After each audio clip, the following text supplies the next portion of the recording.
Opa, tudo bem? Nutrição e emagrecimento. Provavelmente você já deve ter passado por algum momento da sua vida que você queria perder aquele 1 quilinho, 2 quilinhos, né? Isso realmente incomoda, mas é um processo multifatorial e a gente tem que considerar muitos aspectos aí, inclusive aspectos que não dependem, né, da gente, principalmente a nossa genética, a nossa predisposição, né? Existem biotipos que pessoas normalmente já herdam mais células adiposas aí dos seus pais e são pessoas que engordam muito fácil, só de estar sentindo o cheiro da comida já está engordando, né? Porque as células adiposas elas fazem o processo de hipertrofia e de atrofia, então tem pessoas que herdam muito menos, né? Consequentemente, as duas pessoas comendo as mesmas coisas têm uma reflexão, uma repercussão completamente diferente aí no corpo, tá? Então existem muitos processos e muitas metodologias para que a gente favoreça o emagrecimento.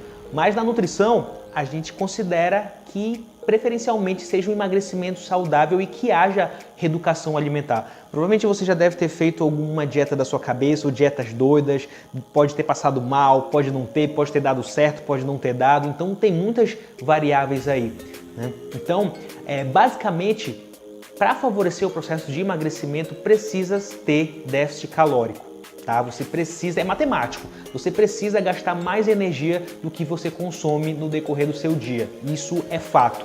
Então, assim, existe um cálculo que a gente chama de taxa metabólica basal. São quantas calorias o seu corpo precisa consumir somente para se manter vivo, tá? Somente para desempenhar suas funções fisiológicas, funções orgânicas, sem envolver trabalho, se você ficasse sedentário, vegetando na cama da sua casa, beleza?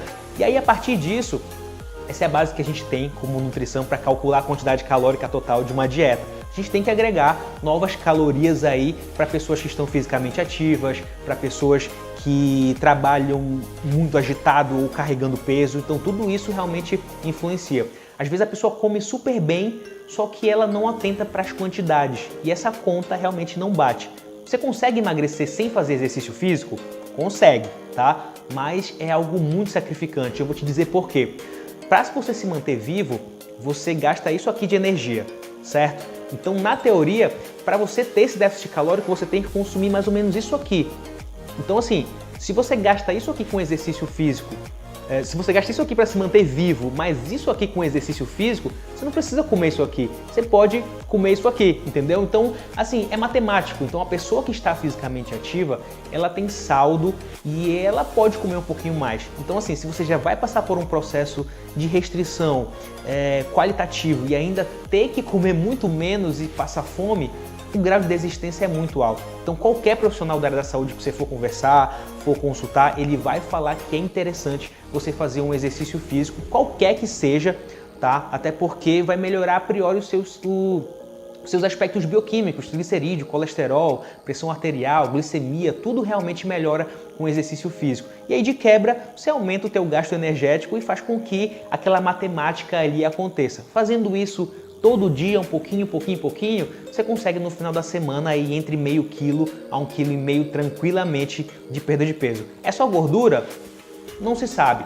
Pode envolver água, pode envolver massa muscular, tudo depende da qualidade e da proporção dos macronutrientes e dos micronutrientes que você está consumindo.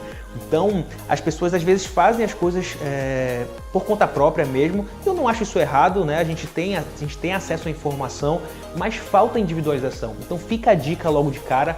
Procure um profissional responsável da sua cidade ou que você tenha referências aí que vai conseguir te dar um leque maior de opções e quantidades específicas. Mas, basicamente, para o processo de emagrecimento, além do déficit calórico, na maioria das dietas trabalha-se com uma proporção de carboidrato um pouco menor. E se você for ver lá no módulo de macronutrientes, a gente fala que o carboidrato ele é um mocinho, mas ele também é um vilão das dietas, tá? Então, a maioria das pessoas tem um consumo muito grande de massas e de bolos e de pães e de doces e tudo isso faz com que aumente, né, a nossa glicemia sanguínea e a gente fica com um aspecto muito satisfeito e muito confortável e bem-estar, mas a gente está numa situação de puramente acúmulo de gordura. Então realmente é bem complicado, não adianta tua cabeça estar ali bacana, mas se depois bate aquele peso na consciência. Então trabalhar com dietas hipocalóricas e hipoglicídicas, as famosas low carb, pode ser interessante, mas restringir, tirar algum macronutriente não é a melhor opção. E eu falo isso com propriedade, tá? Porque existem pessoas que tiram realmente o carboidrato, por exemplo, e tem uma redução de peso considerável. Porque se você for ver lá no nosso módulo de macronutrientes, as moléculas de carboidrato retêm muita água. Então, inicialmente, a pessoa ela perde peso muito rápido. Isso pode dar uma motivada, com certeza, mas depois que você volta a consumir esses alimentos, o negócio não vai muito bem. Então, assim, você precisa, além de ter esse déficit calórico, e você pode ter isso ou restringindo a sua alimentação ou realmente aumentando o seu gasto energético. Tem muitos tipos de estratégias, inclusive o jejum intermitente é um tipo de estratégia que favorece o emagrecimento, é uma estratégia que está relacionada com restrição calórica proveniente da privação de algumas refeições no decorrer do dia, protocolos de 12, 14, 16 horas. Né? E dentro da janela alimentar, a pessoa precisa também ter uma alimentação equilibrada em relação aos macronutrientes para que não tenha picos de insulina e glicemia, enfim. Mas enfim, essa sugestão de jejum intermitente, ela é algo que está bem em alta e realmente as pessoas às vezes fazem de forma involuntária e às vezes fazem realmente com consciência, mas falta quantidade, falta realmente equilíbrio. Então você pode realmente testar, não custa nada, né, e fazer realmente na primeira refeição aí uma alimentação mais proteica, um pouco mais de gordura e alimentos com um baixo índice glicêmico, principalmente os carboidratos aí, os tubérculos, os cereais integrais, e pode realmente te ajudar bastante. Né? O exercício físico eu foco em processo de emagrecimento porque ele acelera o metabolismo, ele faz com que você gaste mais energia em repouso, né? E assim, vamos combinar, que a pessoa que não está fisicamente ativa dificilmente consegue manter um planejamento alimentar constante e sustentável, não é verdade? Então assim, quando você vem de um exercício físico, no mínimo você se cobra, pô, eu estou gastando dinheiro pra caramba, estou investindo em personal, e eu não estou indo todo dia, não vou me acabar com isso aqui. Você acaba sendo um pouco mais seletivo também. Então, se exercite. Né? Faça algum exercício que te motive de alguma forma, que você consiga manter uma frequência, isso vai te ajudar muito, tá? E lembre-se dessa matemática, não dá para achar que só durante a semana você consegue fazer o negócio direitinho e o final de semana você chuta o balde. Tá? É injusto, eu sei, mas tudo que você trabalha para perder durante a semana, em um finalzinho de semana, ou às vezes em um dia e meio de estragação, de exageros, a gente ganha tudo de volta. Isso é fato. Tá? O nosso corpo ele se acostuma muito com açúcar. Açúcar é que nem droga, né? É mais viciante que droga, na verdade. Então você mostrar para o teu corpo que você tem o controle, entender como é que funciona o teu biotipo, o que você pode consumir, o que não pode, ter motivações, isso é importante. Às vezes a gente fala de projetos de uma vida, de reeducação, mas eu particularmente acho interessante que se você tem uma motivação a curto prazo, seja uma viagem, seja uma roupa que você quer entrar, isso realmente te ajuda a manter esse foco. O importante é sempre ter motivações a curto, médio e longo prazo.